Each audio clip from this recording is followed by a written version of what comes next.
Oke, tema kita pada sore hari ini yaitu tentang dan memperkokoh toleransi dan kerukunan umat beragama. Kalau rata-rata provinsi, rata-rata nasional dengan angka tertinggi yaitu Papua Barat, dan paling rendah adalah provinsi Aceh Darussalam. Nah, ya kita mengetahui dua provinsi ini ya provinsi paling ujung gitu bahasanya di Indonesia. Satu paling tinggi, yang satunya paling rendah. Saya ingin ke Pak Reski Tuanani untuk menanggapi apa yang disampaikan oleh Prof. Makin, atau ada pandangan berbeda dengan. Baik, bismillahirrahmanirrahim. Assalamualaikum warahmatullahi wabarakatuh. Alhamdulillahirrahmanirrahim. Wa bihi nasta'in wa ala umuri dunya waddin. Wassalatu wassalamu ala rasulillahi anbiya wal mursalin wa ala Isa bin Maryam. Luar biasa sekali penjelasan dari Profesor Al-Makin. Bagaimana ternyata beliau juga lama di Ambon, lama di Aceh, dan tahu apa terkait bagaimana budaya-budaya di luar Jawa. Ini udah cocok memang jadi guru besar. Dan kalau bisa di atas guru besar ada lagi nggak Pak Ketua? Kalau ada lagi itu harus diberikan kepada Profesor Al-Makin. Nah, mungkin saya lebih singkat ya karena kita ini masih pemuda, hanya ada di lapangan, tapi terkait teori-teori kalau ini Profesor lebih tahu.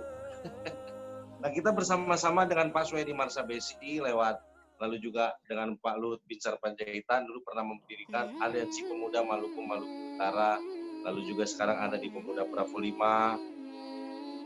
Nah, itu lewat Aliansi Pemuda Bravo 5, lewat Aliansi Pemuda Maluku dan Maluku Utara, lalu juga lewat Pejuang Pemuda Bravo 5, kami anak-anak muda ini lebih melihat keberagaman.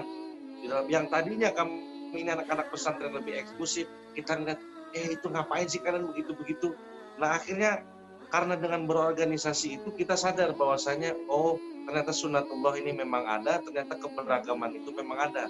Nah, sulitnya lagi kita ini menjelaskan kepada anak-anak muda yang eksklusif, yang kuper. Itu di kampus-kampus banyak itu, Profesor. Anak-anak yang kuper lalu membatasi diri dengan berdiskusi dengan lintas golongan, nah yang akhirnya gampang terkena doktrin-doktrin sesat. Nah, ideolog ini yang menggarap anak-anak muda ini sehingga makin toleran. Orang beribadah aja di tempatnya lalu banyak yang menyatakan sesat lah, banyak yang menyatakan ngapain ini. Contoh, kayak kemarin kita bagi-bagikan aksi solidaritas sosial. Banyak dari kelompok-kelompok muslim bilang, ngapain kalian bagi-bagikan ke kelompok-kelompok Nasrani? Orang yang lebaran justru umat Islam. Nah, ini justru yang kita counter, berusaha dengan anak-anak muda ini bahwasanya keadaan hari ini tidak hanya memapar yang terdampak dari COVID-19 ini, tidak hanya terdampak memapar umat Islam, walaupun umat Islam lagi puasa. Justru sekarang memapar seluruh umat manusia. Umat Nabi Ibrahim semua terpapar. Nah, kalau misalkan kita berbicara ini berbeda, ini kalau umat Nabi Isa, kita umat Nabi Muhammad, tapi kan kita sama-sama umat Nabi Ibrahim, Bapak Abraham. Dan itu ternyata yang titik temu itu yang membuat kami anak-anak muda mau untuk mengenal satu sama lain. Lita'arufu. Kadang-kadang anak-anak muda generasi saya nih, Profesor, katak dalam tempurung, mentang-mentang tempurungnya itu sudah terbuat dari emas, mentang-mentang Allah memberikan rahasia-rahasia akhirat kepada umat Nabi Muhammad, lantas dia tidak mencari kerajaan-kerajaan surga yang Allah berikan kepada Nabi Isa. Padahal kita semua satu garis kepada Nabi Abraham, kepada Nabi Ibrahim, Bapak Abraham, kalau umat-umat Nasrani yang nah, pengalaman berdialog dengan lintas agama ini, pengalaman berdialog dengan lintas kultur ini menjadikan kita anak-anak muda ini semakin Indonesia, semakin menjadi Indonesia, become Indonesia. Karena umur dengan luas Sabang sampai Merauke yang cukup luas dengan ratusan juta ini kan kita sedang berproses menuju menjadi Indonesia. Nah, bagaimana cara kita memperkokoh toleransi dan kerukunan antar umat beragama? Sudah betul tadi apa yang disampaikan oleh Profesor Al-Muwakil, yaitu bagaimana dialog antar agama dan dialog antar etnis. Kalau kita nih anak orang-orang Maluku berhadapan dengan orang-orang Batak, mana le? Sini bung. Nah, kalau itu bagi orang-orang luar Jawa itu pasti baik. Coba kalau orang Sunda, Neng, bikin kopi dulu Neng. Itu langsung dia nggak bikin kopi, dia langsung pergi. Lah, jadi orang-orang luar, orang-orang Maluku, orang-orang Timur yang masuk Jawa, yang masuk ke Sunda, yang akhirnya mengalami kulturalisasi budaya, akhirnya banyak juga ampun-ampun orang-orang Maluku yang nggih, kita buat dulu. Lah, ini kan akhirnya menjadi unik Indonesia, Jakarta, Jogja, Malang, Bandung. Begitu orang-orang masuk ini yang tadinya orang-orang Maluku yang nyanyi keras-keras di jalan, akhirnya karena sudah bergabung, berbaur, akhirnya sudah tidak intoleran. Kalau misalkan orang-orang luar, orang-orang kita ambil contoh orang-orang Maluku, kalau hanya berkerumun, bereksklusif, yang ada nantinya pukul-pukul orang sembarang.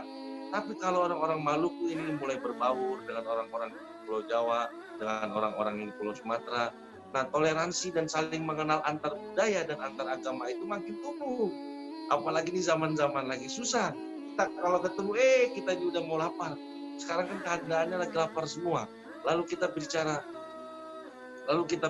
kalian nggak bisa, kalian harus toleran, itu orang-orang kaya, kalian harus, kan sebenarnya terbalik.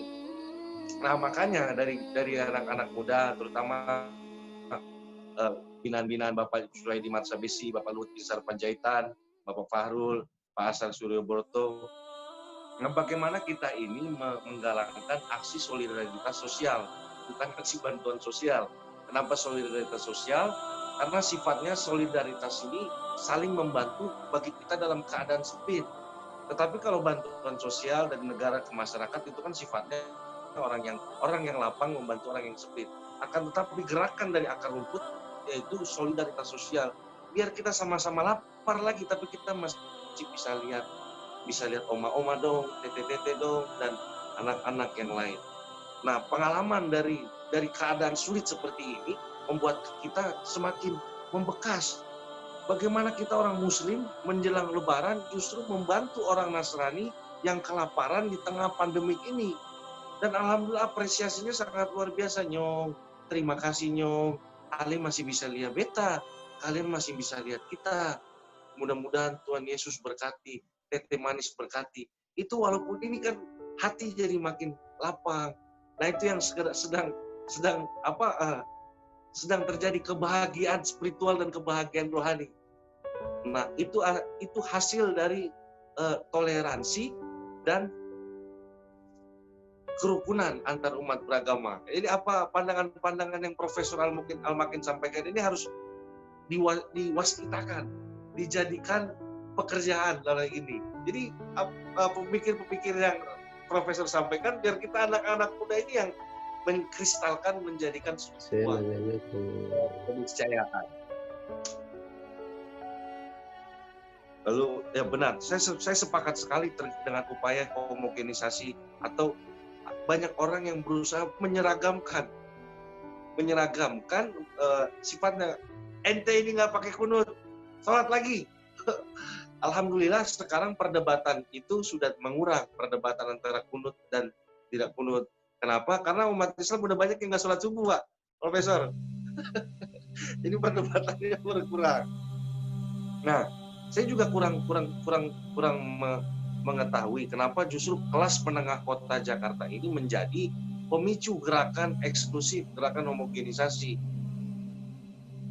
Ya, mungkin betul apa yang Profesor sampaikan. Pasca reformasi ini liberalisasi segala sektor maju, masuk, dan ketahanan negara, ketahanan NKRI belum siap menghadapi gelombang-gelombang liberalisasi, kapitalisasi, dan lain-lain.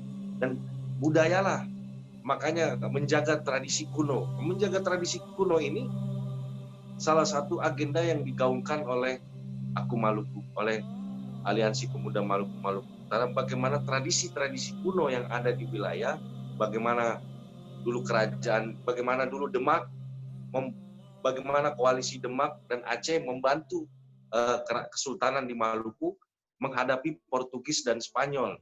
Bagaimana dulu kebudayaan lama di Nusantara ikut berpartisipasi, tidak hanya memberikan solusi di wilayah, akan tetapi bisa ekspansi sampai luar wilayah lain. Nah, kita sepakat untuk melawan upaya hegemonisasi ini dengan menjadikan kultur sebagai agar kultur dikedepankan. Saya teringat bagaimana Nabi Ibrahim kedatangan malaikat sebelum untuk mengabarkan mengabarkan kelahirannya Nabi Ishak. Saat itu Nabi Ibrahim hanya punya satu sapi yang tersisa, lalu dia berkata kepada Siti Hajar, "Bagaimana, Mami? Ini ada orang aneh datang nih, 4 orang datang tapi pakaiannya bersih semua, tapi dari tengah gurun. Ya udah Pi, kita potong aja itu sapi. Tapi bagaimana kalau misalkan sapi yang kita potong nanti kita nggak bisa makan lagi? Tidak apa-apa, kita harus lebih mengutamakan adat. Nah, baru nanti agama masuk." Nah, artinya apa? Artinya sejak zaman Nabi Ibrahim memuliakan tamu itu lebih diutamakan, karena itu adat, budaya orang-orang gurun, orang-orang di Kan'an. Nah, bagaimana agama mulai masuk? Agama masuk bukan untuk menghapuskan budaya, tapi bersama-sama dengan budaya menjadi apa? Kalau dalam fikih obat yang sesuai dengan wilayahnya. Kalau fikih ini kan obat kan, kalau misalnya dosisnya harus keras baru disuntikan dengan keras. Nah, seperti itu juga agama. Kadang-kadang kalau terlalu kaku kita terlalu kontekstual dalam memahami suatu dogma, nah jadinya bukan ngaji rasa, jadinya ngaji kertas. Nah, itu yang sekarang berkurang, terutama untuk pemuda-pemuda beberapa kota. Saya juga terlibat untuk menenangkan kawan-kawan Papua yang ada di Jakarta agar mereka tidak buat gejolak nanti akhirnya di Bundaran HI, itu di Mes Tanah Abang. Intinya kalau mereka ini hanya ingin tegur sapa, mendapat perlakuan yang sama.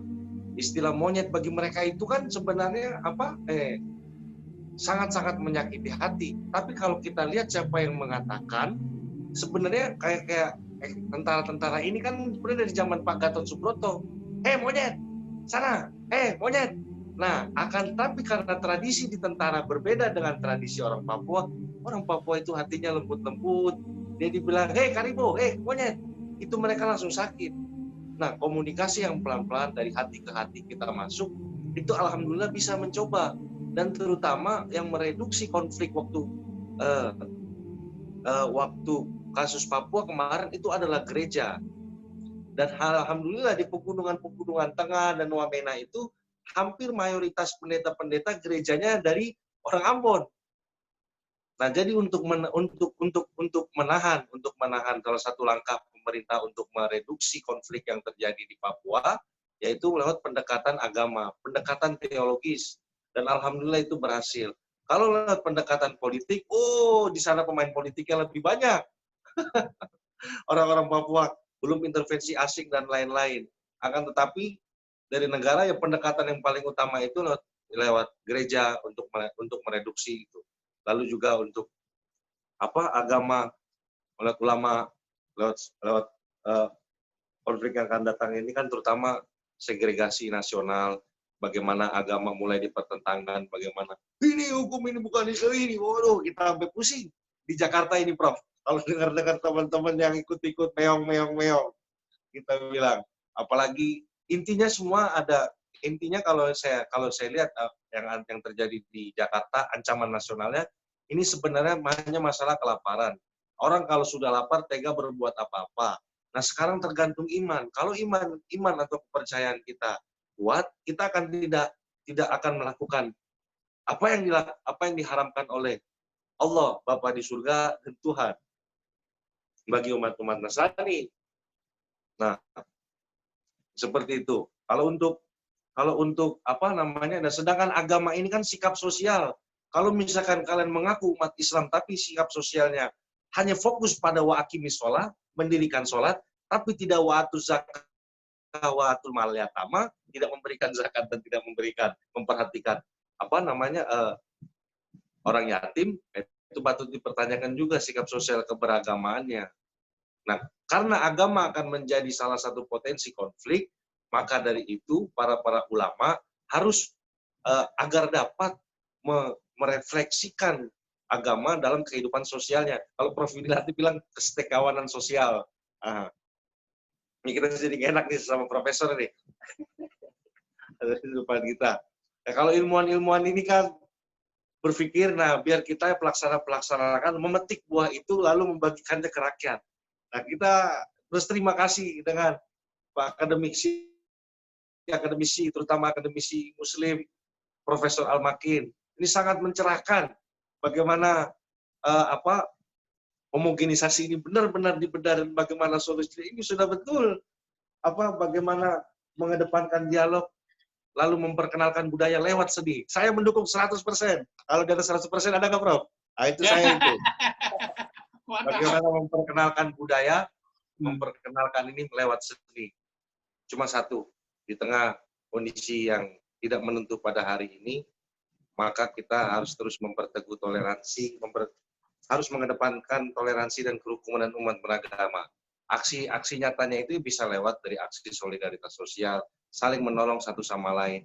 Bagi yang mempunyai kelebihan rezeki, membagikan, jangan dulu kita jauh-jauh kemana-mana, bagikan dulu ke lingkungan terdekat.